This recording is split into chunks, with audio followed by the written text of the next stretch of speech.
I was right. We often love people who don't love us, but we fail to return to others who do. I thought of my mother, who would always drop whatever she was doing to take my call. If she were to pick up the phone, the first person she'd reach out to would be me or my sister. In her heart, she wanted to talk to me pretty much all the time. At the same time, as I might be frustrated because someone wasn't responding to my text, my mother was just sitting there thinking, I wish my son would call me. My teacher's description of a circle of love changed my life. Our lack of gratitude is what makes us feel unloved. When we think nobody cares, we need to check ourselves and realize that the love we give out comes back to us from a variety of sources, and in more generous sense, whatever we put out will come back to us. This is an example of karma, the idea that our actions, good or bad, bring the same back to you. When we feel unloved, we need to ask ourselves, am I offering help? As often as I ask for help, who is giving to me without receiving anything in return? It makes sense that monks look at the distribution of love and care as a network and compassion rather than a one-to-one exchange. Monks believe different people serve different purposes, with each role contributing to our growth in its own way. We have peers for friendship, students to teach, and mentors to learn from and serve. These roles are not wholly tied to age and experience. Every monk is always in every phase of that cycle. Monks believe that these roles aren't fixed. The person who is your teacher one day might be your student the next. Sometimes the senior monks will come to classes with the young monks like us, sitting on the floor and listening to a new monk speak. They weren't there to check on us. They were there to learn for themselves. I was upset because I felt my care wasn't reciprocated. We often expect too much of others when we don't have a clear sense of their purpose in our lives. Let's consider 4 characteristics that we look for in the people we allow into our lives. You will recognize these people must know at least one person who falls into each of these categories.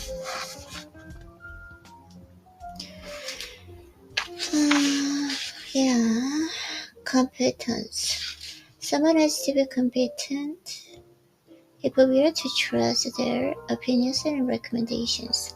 This person has the right skills to solve your issue. They are an expert or authority in their area. They have experience in representation and or in a high yield rating. Care. We need to know a person cares. But we are putting our emotions in their hands. Real care means that they are thinking about what is best for you, not what is best for them. They care about your well-being, not your success. They have your best interests at heart. They believe in you. They will go beyond the call duty to support you, helping you move, accompanying you to important doctor's appointment, or helping you plan a birthday party or wedding. Character. Some people have a strong moral compass and uncompromised values. We look to these people to help us to see clearly when we are sure what we want or believe is right. Character is especially critical when you are in an interdependent partnership, a relationship, a business partnership, a team. These people practice what they preach. They have a good reputation and strong opinions and down-to-earth advice. They are trustworthy. Consistency. People who are consistent may not be the top experts, have the highest character or care, most deeply for you, but they're reliable, present, and available when you need them. They've been with you through highs and lows. Nobody carries an sign announcing what they have to offer us. Observe people's intentions and actions. Are they in alignment?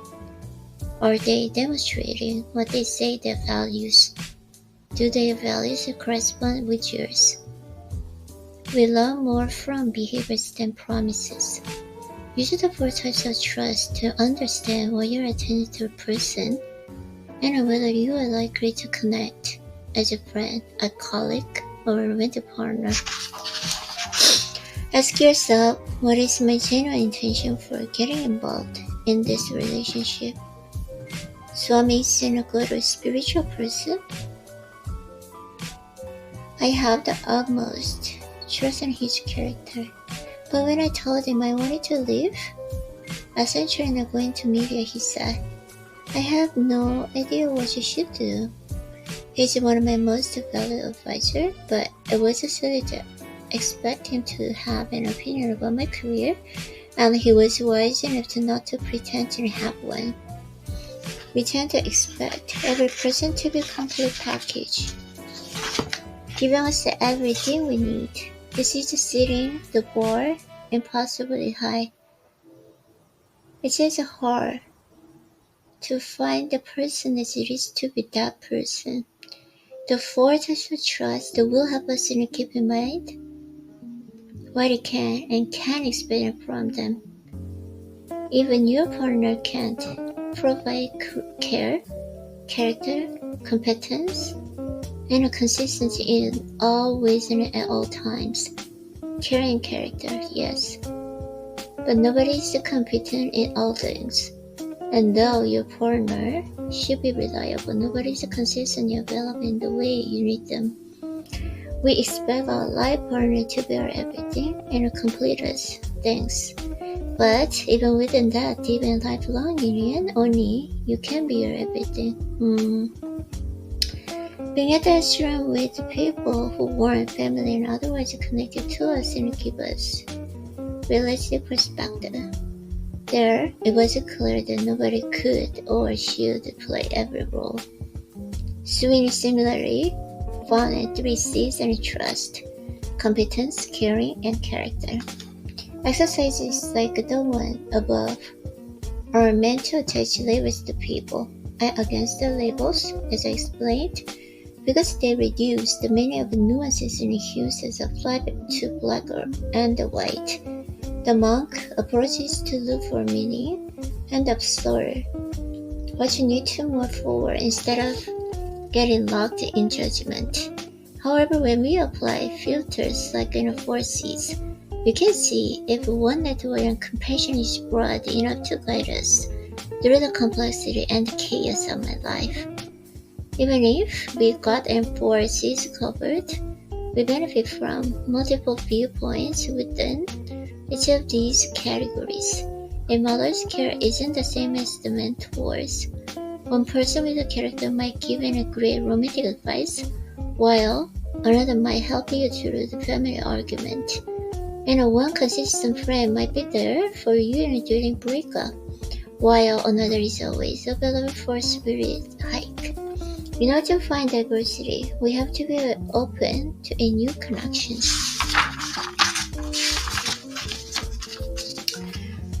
The human family. When you enter a new community, as I entered the ashram, you have a clean slate. You have none of the expectations that have already built up among family and friends. Most likely nobody shares in your past. In situations like this, most of us rush to find our people, but the ashram showed me another way. I didn't need to replicate a family, creating a small circle of comfort and trust. People come into your life for a reason, a season, or a lifetime. And then, there are lifetime people. They stand by the side through the best and worst of times, loving you even when you're giving nothing to them. When you consider these categories and keep in mind the circle of love, love is gift without any strings attached. This means that within it comes to the knowledge that not all relationships are meant to endure with equal strength and indefinitely. Remember that you are also a season or region or lifetime present different people at the different times, and the role you play in someone else's life won't always match the role they play in yours. Once you have established reasonable expectations from a relationship, then it is easy to build and maintain trust. Trust is central to every relationship. Trust means that we believe that the person is being honest with us, that they have our interests at heart, that they will uphold their promises and confidence, and that they will stay true to these intentions in the future. Notice that I didn't say that you're there right at the time or handle every challenge perfectly. Trust is about intentions and not abilities. One important person lets us down, and the blow to our trust reverberates across all our relationships. Even people with the best intentions change or don't follow the same path that we do. Other people give us plenty of signs that their intentions don't match with ours, but we ignore them. And sometimes, if we were more aware, there are people we would know not to trust in the first place. Other people's behavior is always out of their control. So how we can trust everyone? Pure, no matter what happens, you have one another's back.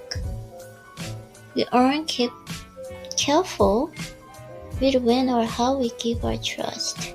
We either trust in other people too easily, or we withhold our trust from everyone. Neither of these extremes serve us well. Trusting everyone makes you valuable too. Deception and disappointment. Trusting no one leaves you suspicious and alone. Our level of trust should directly correspond to our experience with a person growing through 4 stages of trust. It is better to have a neutral trust than to trust in someone wrong reasons or trust them blindly. No matter how dissatisfied you or regional pyramid, don't promote the people without reason. They will only let you down. The biggest mistake we make is to assume everyone operates just like us. We believe that others value what we value. We believe that what we want in a relationship is what others want in a relationship. When someone says, I love you, we think they mean exactly what they mean when you say, I love you. But if you think everyone is a reflection of ourselves, we fail to see things as they are. We see things as we are.